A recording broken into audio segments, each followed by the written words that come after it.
C'était Bonzambe toujours et continue mabota na bino magazine na bino oyo bomesana kolanda tango nyonso bosimba ete na sommaire na biso ya mokolo ya lelo bokolanda bongo tournoi monene pe mililu oyo ezali kobongisa makuna na centre de réveil spirituel na bokambami ya mosai na Nzambe l'évangéliste Kabundu wa Lesa ba détail bokozwa bongo na continuité ya basango na biso mbote lisusu na mabota na bino.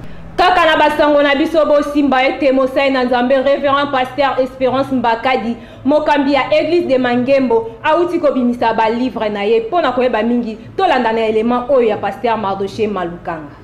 Le moindre deviendra une nation puissante. L'émergence d'une église glorieuse. Édité par les éditions du Vin Nouveau en 56 pages, 3 chapitres. Le premier, la domination, un acquis pour l'église. Le second, consacré à la plateforme du succès de l'église. Et le troisième, à l'acheminement vers la gloire.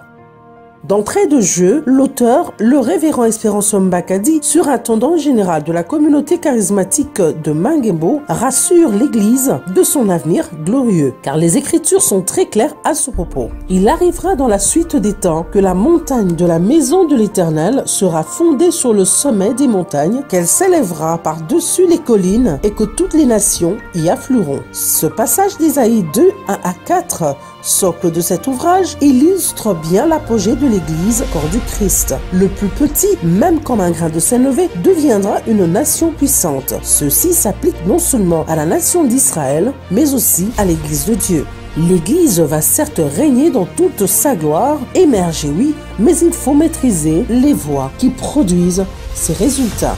Et en Christ sont cachés tous les trésors de la sagesse et de la science. Il faut juste les décoder. L'émergence d'une église glorieuse appelle l'intelligence des temps et même les privilégiés doivent s'impliquer aussi pour ne pas se retrouver hors jeu.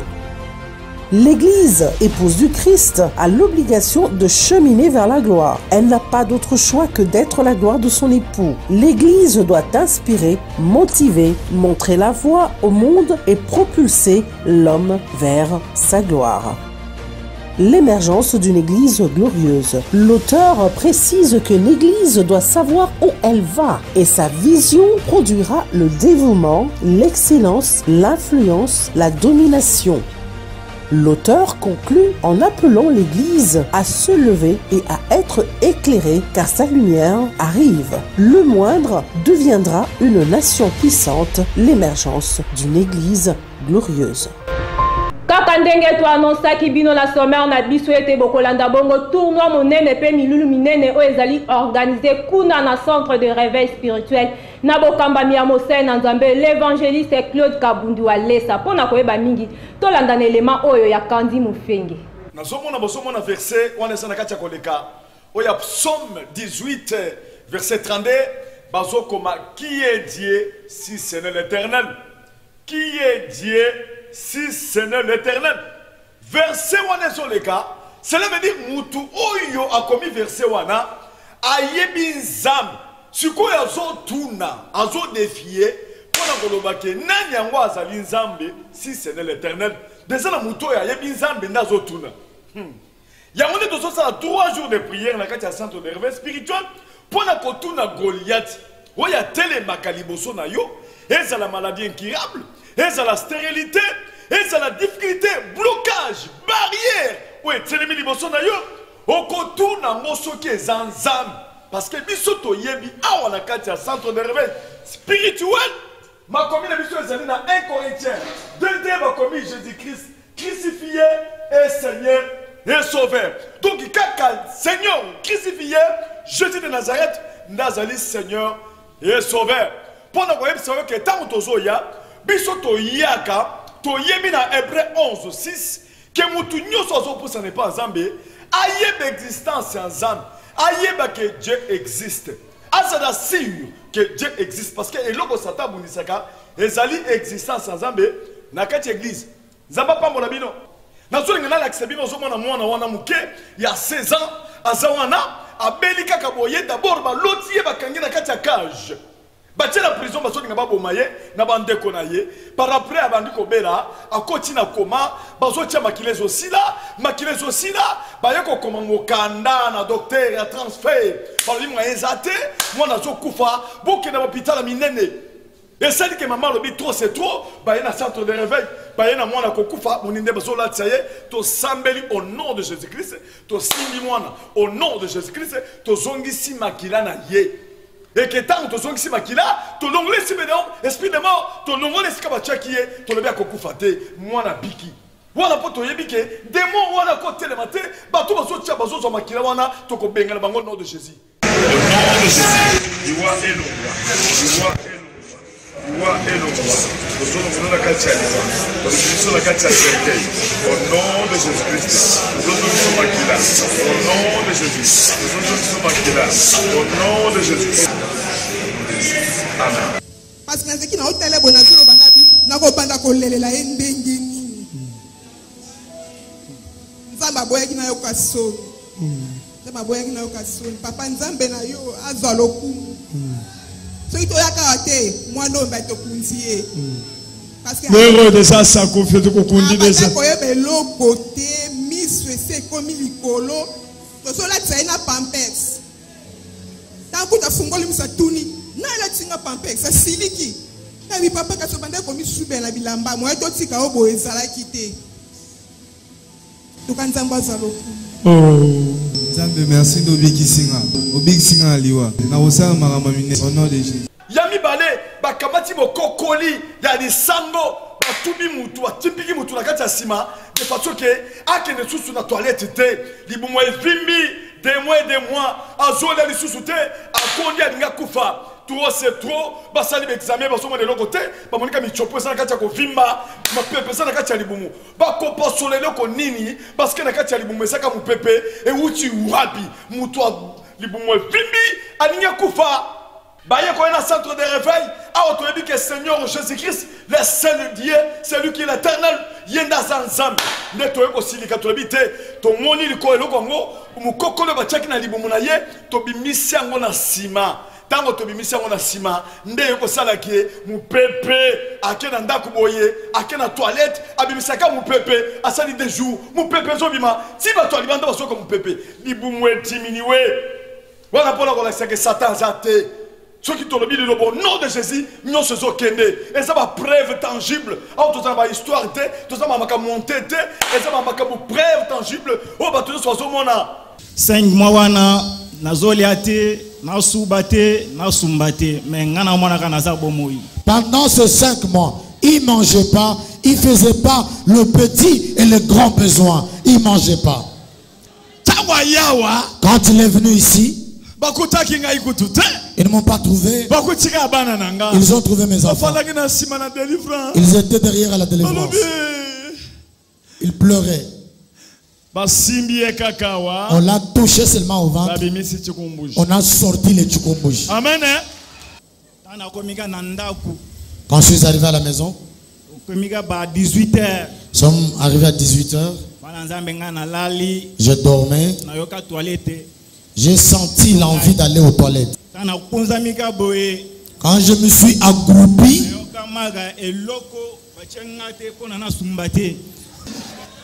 j'ai senti la chose qu'on m'avait introduit pour ne pas faire de toilettes.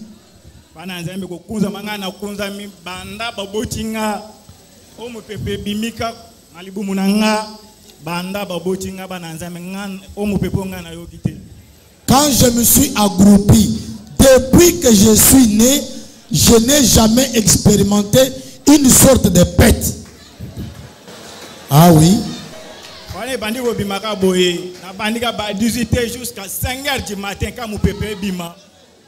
De 18h à 5h du matin, là où il était, tu ne peux pas passer.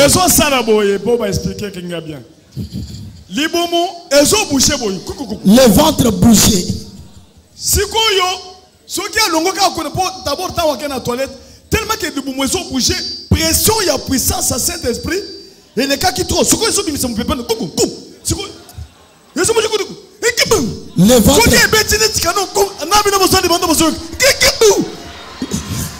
Le ventre qui bougeait par la puissance du Saint-Esprit, donc quand ça bouge, ça concentre les gaz là.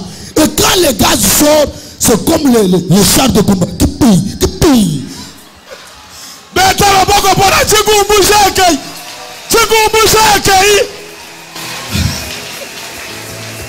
Kiti oyo bazomona ezaka ya Jésus, mutu mususu azaka kolo kiti te, kiti eza ya Yemei, Jésus de Nazareth, le seul Dieu, oyo biso tozoyeba ezaka yemoko, yenda zofana na kiti bokonzi. Ya misato ezaka na sona tsebela ba témoignage pona ko sa preuve, o to sona ngona maîtrise, o to yebi ke tozo diminuer maladie incurable, eza la cancer, eza la maladie ndengeni, eza na se.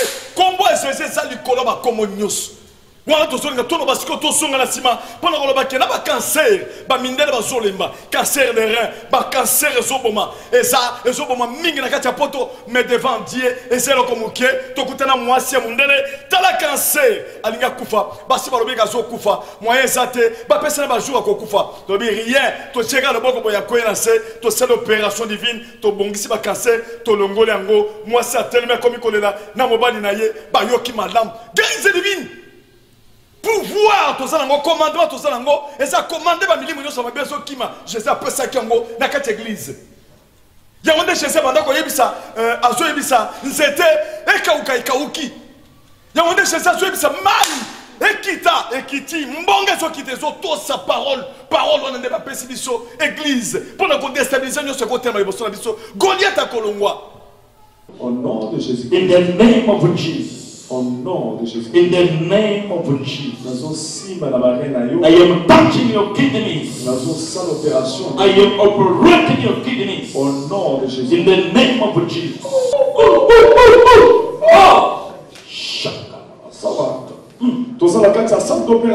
We are now in the operation theater. We are operating.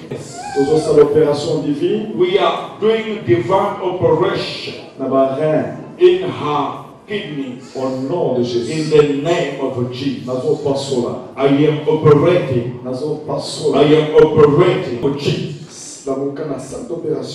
Now wake up from operation room. Oh, thank you, Jesus. Somebody give a hand of applause to the Lord.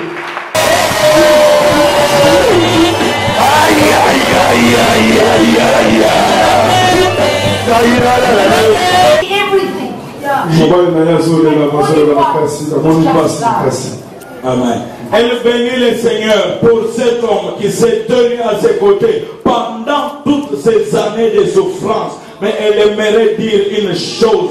Il faut écouter tout ce que l'homme de Dieu, l'évangéliste Walesa, est en train de dire. Parce que chacun de nous en ce lieu, nous méritons la bénédiction d'Abraham. Même lorsque Walesa sera parti, chacun de nous verra cette bénédiction dans sa vie. Au nom de Jésus. I thank God for sending his prophet. Je dis merci à Dieu d'avoir envoyé son serviteur, le prophète. Because if he only came for me, all the costs he paid. Tout ce qu'il a dépensé comme argent de billets dans la première classe, avec sa femme, avec ses enfants, ce n'était pas pour toi, ce n'était pas pour une autre personne, mais c'était seulement pour elle.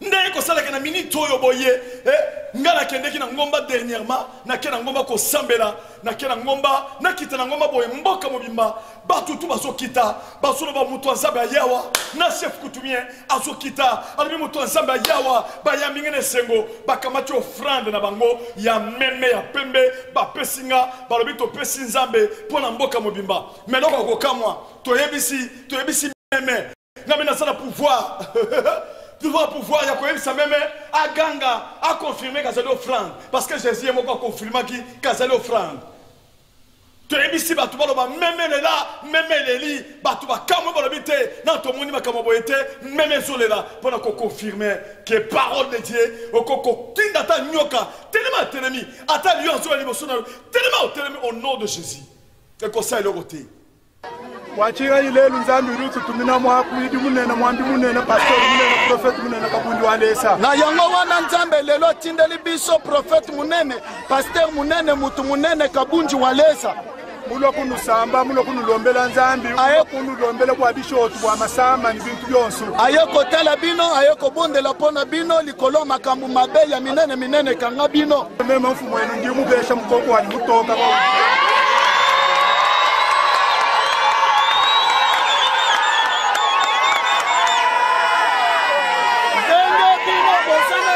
pesa yete ngai mokonzi na bino nazopesa ye meme munene ya kitoko pe ya pembe yango wana bwa mukoku wa yeshwalesa yasiko na meme pesi walesa ambila yi mukoku jila meme lela tozali kokoba toujours na basango na biso pona koyebisa bino ete séminaire ya 12 mois ezali kokoba kuna na congrégation foi audacieuse internationale na bokambami ya son éminence apôtre Tambolu Koki pona koyeba mingi Nancy Kikodi azalaki wana pona compte ya Info Chrétienne télévisée. Amène à l'existence ce qui n'existe. Bilili oyo bozali komona boye ezali bongo ba activité oyo son éminence apôtre Tambolu Koki ayebaki na kosala na commune ya Ngaba dénommé Ngaba doit changer au nom de Jésus-Christ. Kasi yango ebandaki bongo mokolo ya le 20 janvier et silaki kino le 15 février. Kasi bo simba que makambu ya ndenge na ndenge esalemaki na esika oyo nzambe ya son éminence azalaki en œuvre. Kasi bozwa extrait ya kolanda moi toli ya mateya na ye.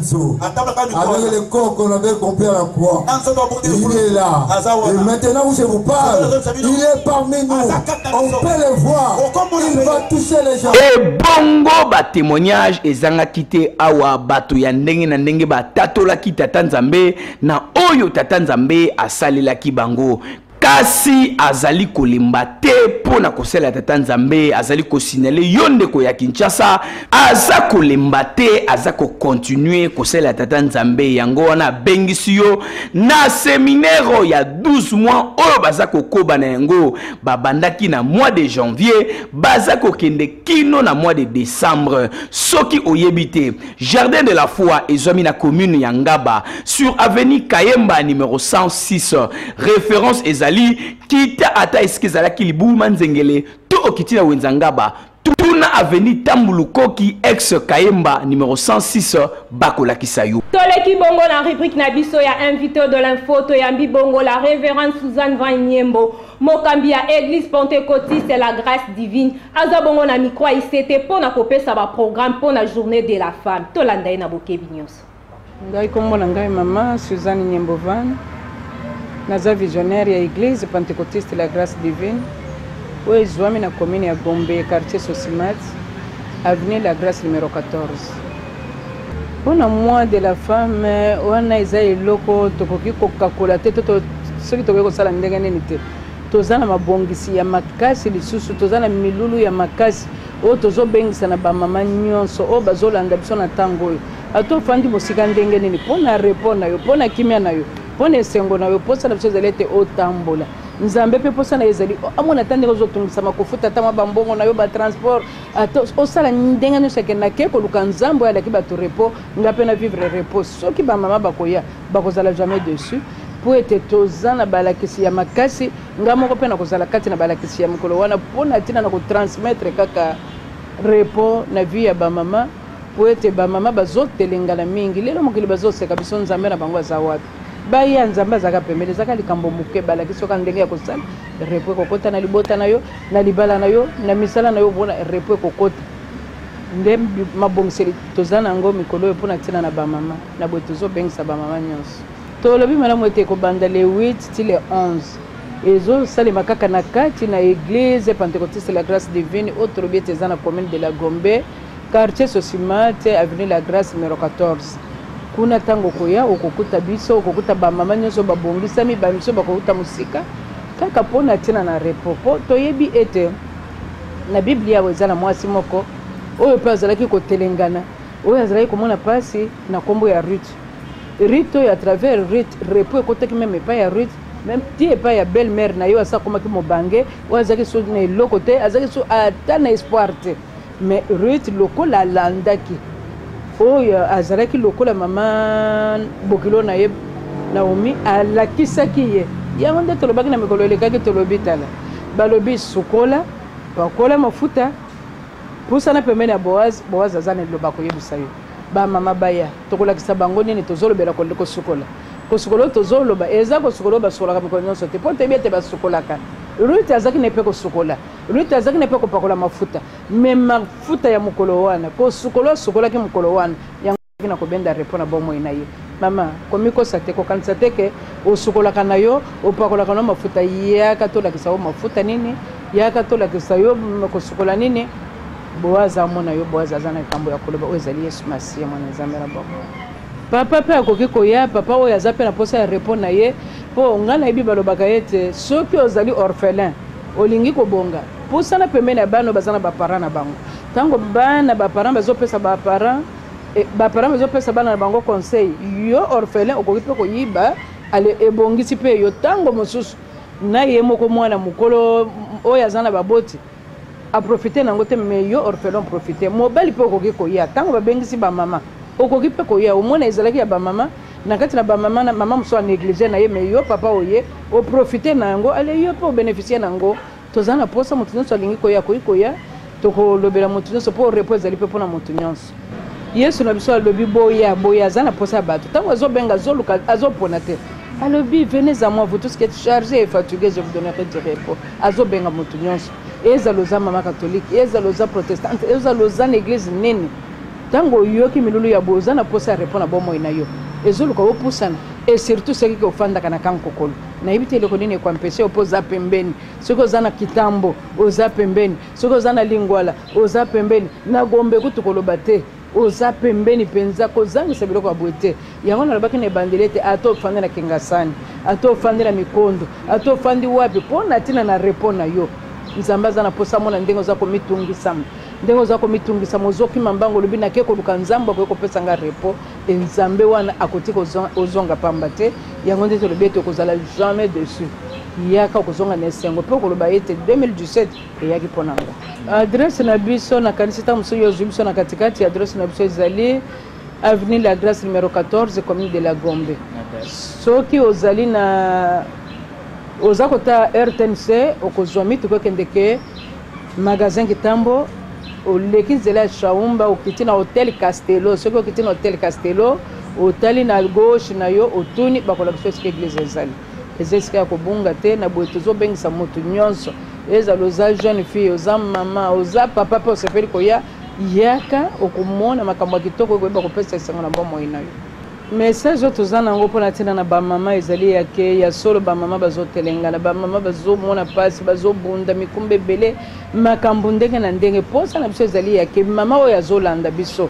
mama oyo azwi mbano malamu ya kolanda biso na ntango oyo okoka na kopusana tolakisa yo Yesu oyo ya solo oyo akoki kolongola yo mai na miso oyo akoki kopesa yo repo ndenge tolobi ete mokanda na Hébreu chapitre 4 verset 9 ti na 11 kuna bazolobela biso ete soki Nzambe ayebaki na kopesa repo na bato na ye ya ntango ya Moïse wana mpo na nini na ntango na biso te akoki mpe kopesa repo na boye yaka tokolakisa yo ndenge nini eloko nini okoki kotika eloko nini okoki kosimba po ete okozwa repo ya solo nde message oyo toza nango eza base na Hébreu 4 verset 9 à 11 yaka noki okomona ndenge baninga bazozwa repo ndenge Ruth azwaki mpe Ruth tozwi na Ruth chapitre 3 verset 1 à 5 yaka okomona makambo ndenge Nzambe azosala Boaz azozela yo maboko mibale po ete otombwama okoma mpe moto monene Ruth ayebaki te ke nsima na ye makambo ya minene ekoya mais Ruth ntango atosaki ndenge Naomi alobaki Ruth ayaki kokoma mama na mokonzi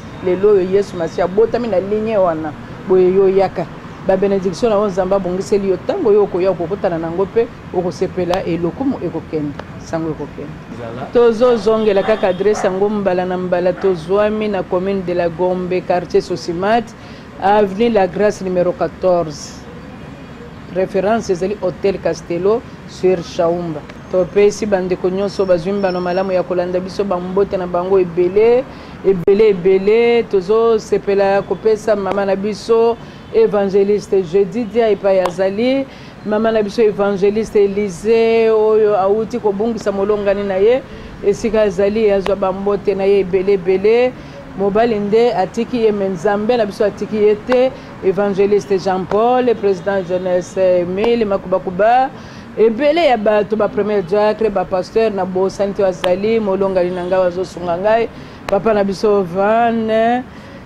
na bana nyonso Jaël Jivan na le chérubin les séraphins ba mama na ngai asafa bambote ebele bana ngolu bambote na bango ebele ba mama ba papa nyonso à la grâce divine topesi bino bambote ebele président David bambote Cordon Gina bambote Jean-Si Massoudi bambote évangéliste Blaise bambote secrétaire Yves bambote sœur Mimi na papa Christiana bana nyonso bambote na bino ebele ba mama présidente maman Henriette maman Annie bambote na bino ebele bisika bozwi bana malamu ya kolanda biso numéro na biso ya telefone ezali boye soki olingi kozwa biso numéro tozosalela mingi ezali 099 99 46 167 na boye soki obengi okozwa biso nazongeli lisusu 099 99 46 167 wana soki obengi ozwi nga moko pamutu na pesi numéro wana eza numéro na nga moko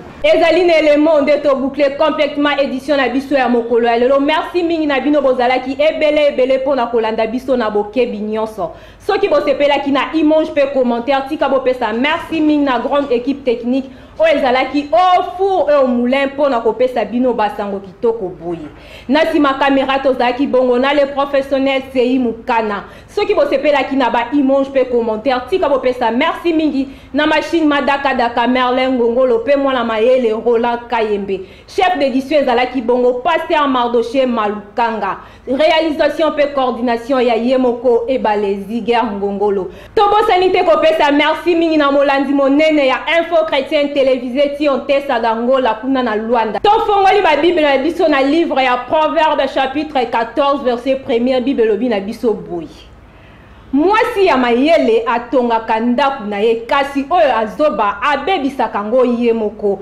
esengeli na yo ozala mwasi oyo atongaka eno oyo abebisaka yango biso tolobaka boyi bamata bakita babalukala mabele basala nyonso bakoki kosala biso topona na biso ya Yesu yango tolobaka iseto yo bon Nzambe toujours